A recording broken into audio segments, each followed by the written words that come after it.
Hello, this is Donna Poole doing my critical appraisal for NU811. So my study was on a qualitative study on night shift nurses and drowsy driving, and the link is provided for you in the assignment. There was no PICO question per se. I deduced one from the research, which was, how do night nurses who experience drowsy driving perceive countermeasures and education and technological interventions of that drowsy driving? The purpose of the study, the objective of the researchers, was to elicit night nurses' perception of drowsy driving, countermeasures, and educational and technological interventions. The study design was perceptions that were elicited through a semi-structured interview protocol, and the protocol design was driven by previous research gaps that were obtained.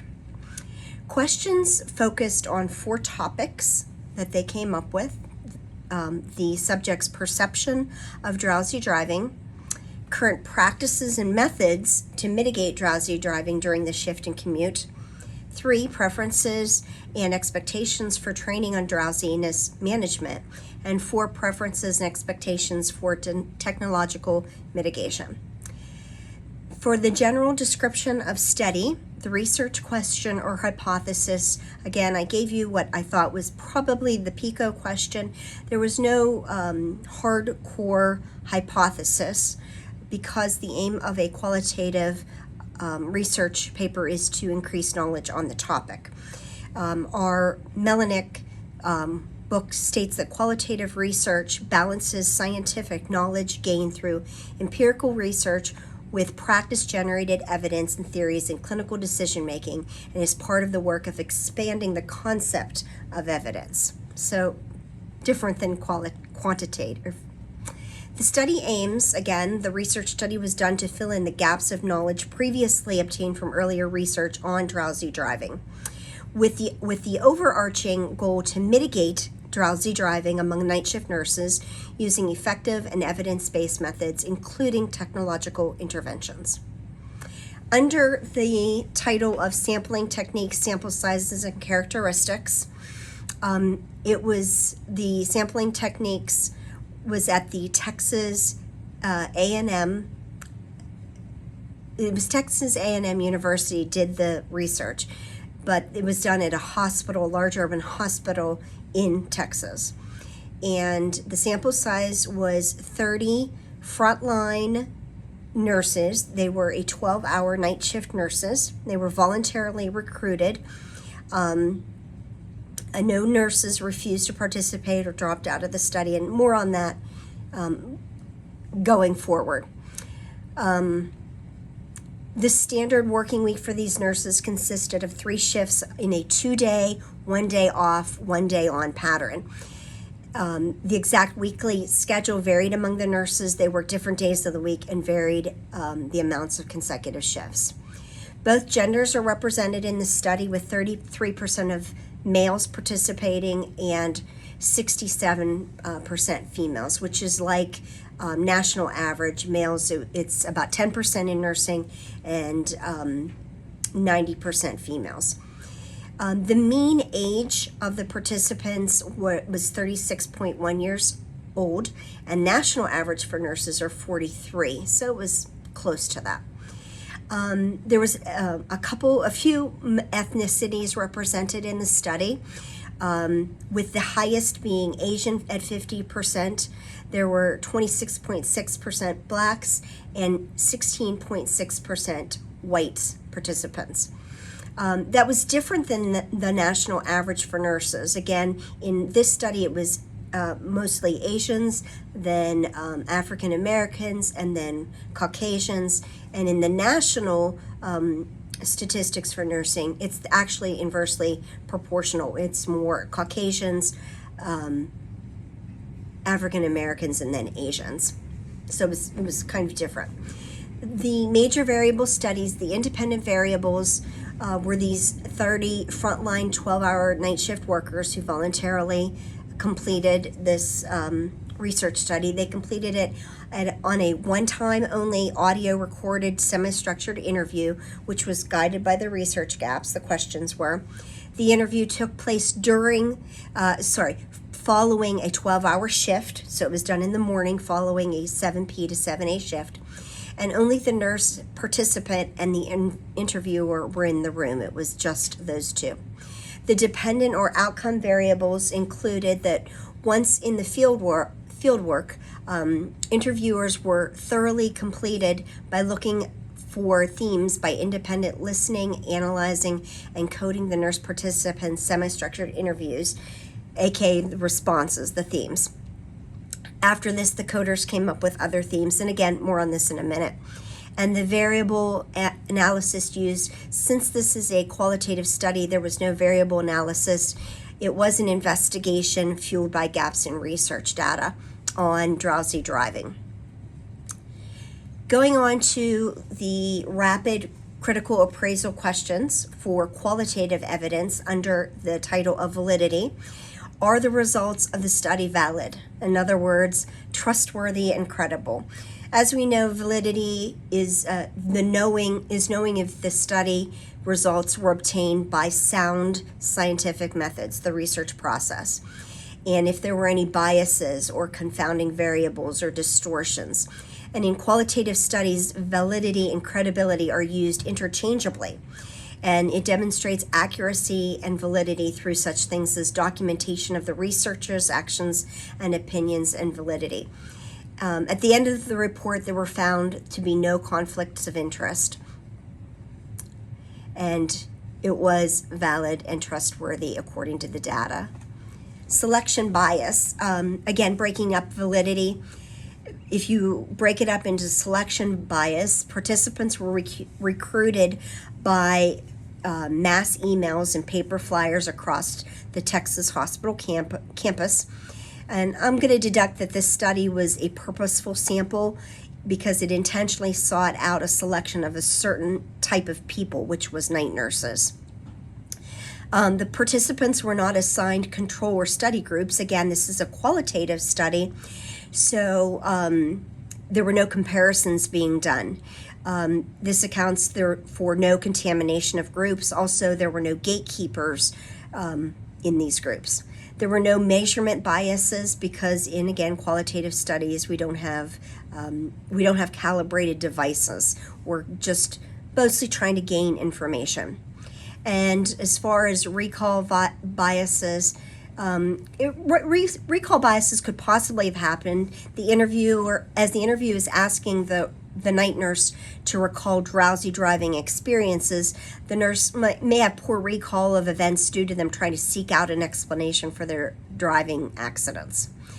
So again, under validity, there are a couple caveats that I sort of came up with that might influence validity of this study. And that was cultural because, again, a very high participation of Asians compared to the national population may have affected the results. Volunteerism may affect the results because if you're volunteering for a study, albeit qualitative, those nurses that are affected by drowsiness will naturally want to participate to talk about it. If you are not affected by drowsy driving, you're probably not going to participate in the study. Another thing that might cause an issue in validity is the one and done dilemma. The questions were asked just one time only, and so if they had maybe a particularly bad night that night, it might affect their answers. It also would affect that, are these true night shift nurses? Do they rotate shifts? Are they daylight and night term nurses? Or are they truly night term nurses? And how long have they been experienced that? The last thing that might affect validity in a qualitative study is they used 30 nurses, and I'm wondering if they could have used, more to get a better results. Again, the question now remains is how were the study participants chosen? Basically, if you were a night nurse and you wanted to participate, you were chosen for this research study. The next question is, how's accuracy and completeness of the data assured? So accuracy and completeness were assured by the nurse participants because they were interviewed alone. They weren't in a group, and sometimes when you're in a group together, somebody's answer can affect your answer. So they were interviewed alone for that reason, to come up with their own answers, not in a focused group. Throughout the article, you can also see participants have their own. Each participant had a code identity, and they were given a code identity plus gender and age and the unit they worked on. They put quotes from the participants throughout the article, which was kind of nice, but also protected anonymity because there were no names or anything, of course. Initial themes were created and defined from the interview guide and put into coded themes, and then focused coding happened next after the initial coding, and it consisted of creating new codes that did not fit into the ones already created, as well as subcodes. So basically they saw the gaps in knowledge, and they created questions to interview on these gaps, and then they thought they'd come up with themes based on that, and they did. They came up with themes, but then after they got their original themes sort of checked off, they came up with additional themes that they hadn't thought of, and then sub-themes after that. And again, the researchers did their own little group of participants, and then the interviewers came together in the end and talked about all their themes and sub-themes. And if they had any differences, they resolved it then. They reached an agreement to what themes they were going to use. So it was kind of like a meeting of the minds in the end of the researchers. In other words, everybody had their own sort of themes they came up with, the three researchers that did it, and then they came together at the end to say, yes, we agree with these themes or not. They also used an analytical software program called the MAXDA Analytical Pro Version software. So one thing before we go on to the next question is, in a qualitative research study, constant comparison and coding and categorizing and analyzing of the data is really important, that you're comparing and contrasting interviews and questions, and that was definitely done in this research study. Are the results plausible and believable? I think the results are quite believable. I worked as a night nurse, and I had a lot of the same problems that the drowsy driving as the people that were interviewed. So based on my subjective opinion, I feel that the results are quite valid, reliable, or plausible for the results that they got. Are the implications of the research stated? And we will talk about that in a minute. There are many new insights that increase the sensitivity to others' needs.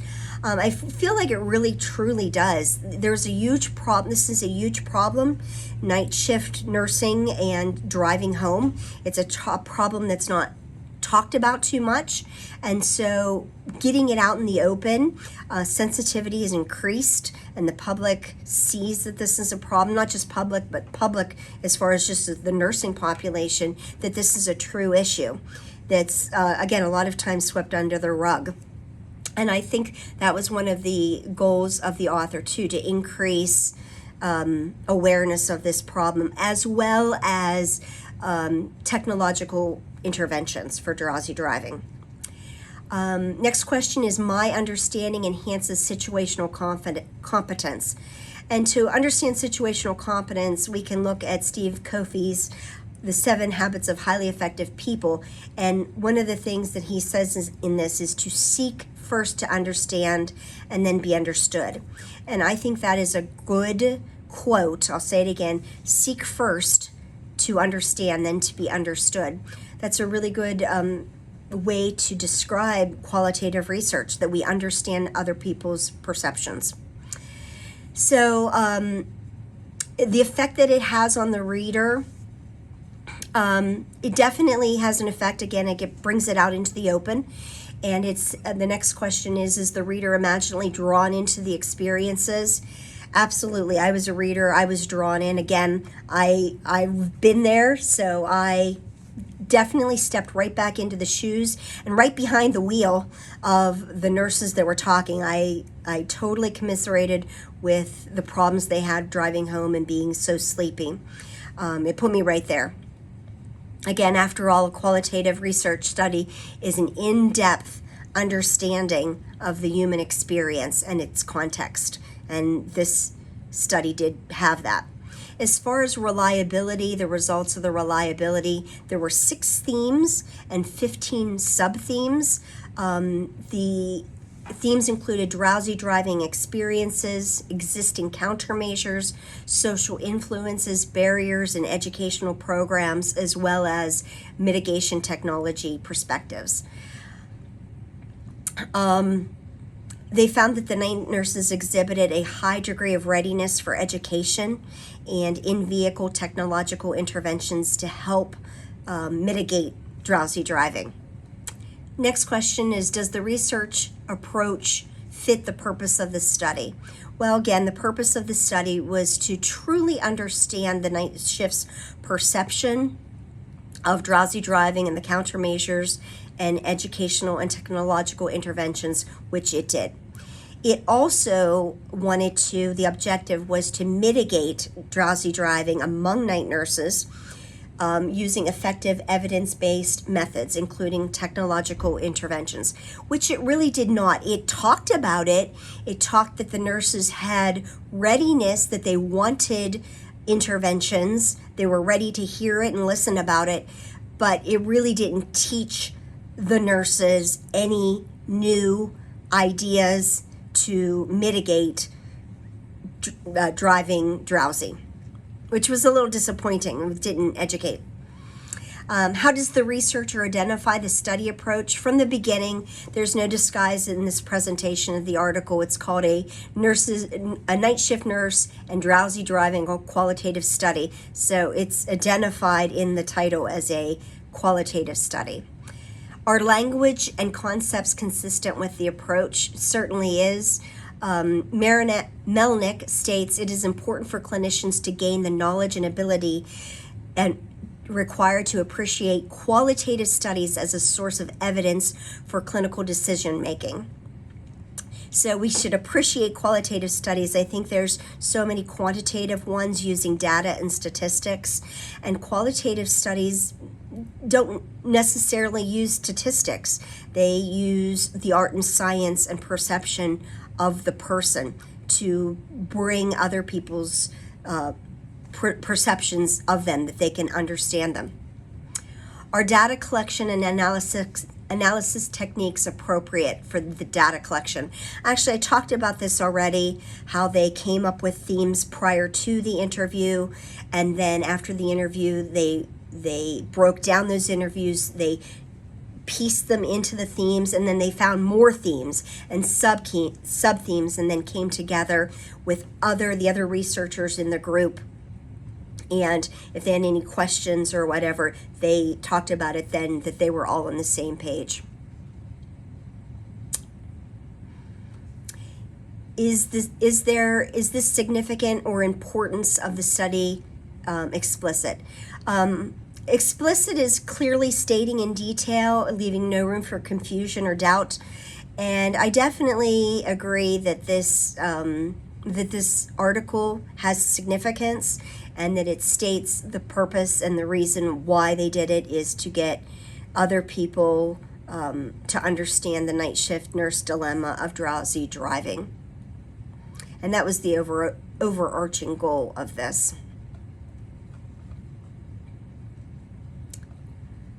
What is the study's potential contributions? So I think the potential contributions, nurses claim to use a variety of methods to mitigate drowsy driving. However, most of the interventions they use are not evidence-based, like listening to music, winding down the window, eating food. I did all of those things. Those are not evidence-based. And so I think that through this study and others like it, we can come up with some evidence-based interventions that actually work, that have data behind it that can help mitigate drowsy driving which then, leads to accidents and less nurses. Is the sampling strategically clear and guided by study needs? Yes. 30 night shift nurses voluntarily participating, one and done. Does the researcher control selection of the samples? There's no control of the samples. They used all the volunteers that volunteered for the study. Do sample composition and size reflect study needs? In my humble opinion, I believe that 30 is a little low. I would have liked to see more. Is the phenomenon the human experience clearly identified? As previously stated, yes, the human experience is definitely shown throughout the research through quotes of the participants as well. The readers transported into the shoes of the drowsy driving nurse, and it's very poignant, I think. Is the data collection procedure clear? We've gone through that a couple times, how they did the themes, so I believe it is clear. Are sources and means of verifying data explicit? As far as verifying data, they had these 20 to 30 minute private interviews. They are audio recorded, so you can verify it that way, the research data with the recordings. Are researcher roles and activities explained? Yeah, they had a section that they said who did the study. There were two of the authors. One was a graduate student, another was a PhD level scientist, another was a postdoctoral researcher. And they're the ones that interviewed the nurse participants privately. They did not have any previous relationship with any of them. They took notes throughout the interview, and all the interviewers were male with prior training and experience in qualitative research methods. And I think that's all. Okay, it was a total of 4 researchers. Are data analysis guide directions of sampling, and when does it end? It appears there was no guide to the direct sampling, and it did not influence the completion of the project end. They did a one and done sampling, interviewing, and then the research study was done, other than compiling the information. Are data management processes described? The process was not really described. It just said that this MAXDA analytic software was used as the analysis. What were the reports resulted? What was the description and interpretation? The results are description based on quotes from the nurse participants. How are the specific findings presented? They're presented in 4 themes. The drowsy driving experience with a sub-theme of post-work dip. There were actually 4 themes and 15 sub-themes. I wrote down a couple here for you. One of the other themes was educational program perspectives, with a sub-theme of uncertainty if they were able to understand the education presented by various nurses. Is the presentation logical, consistent, and easy to follow? I think it was really easy to follow. I enjoyed reading the article, probably because I am a night nurse. It didn't give a lot of numbers. Numbers kind of throw me off sometimes, so I liked the affective domain of emotion and perception. Do quotes fit the findings? Absolutely. The quotes brought you into the article. How are overall results presented? There is a table there. They presented the themes in a table. Does the writing effect promote understanding? Yes, the writing is effective in helping the reader to understand. Applicability. Will the results help me care for my patients? Well, it's not going to help me this is my favorite part, by the way. It's not going to directly help me care for my patients, but indirectly, if nurses get into accidents because of drowsy driving, and they if they either die or in bad accidents, they come back to work, the nursing units are going to be even more short-staffed, which will then affect patient care because of short staffing. Are the results relevant to persons in similar situations? I actually think I stated that a couple times. Yeah, it definitely spoke to the heart of my night nurse person that I am, and the results could have been taken right from my mouth.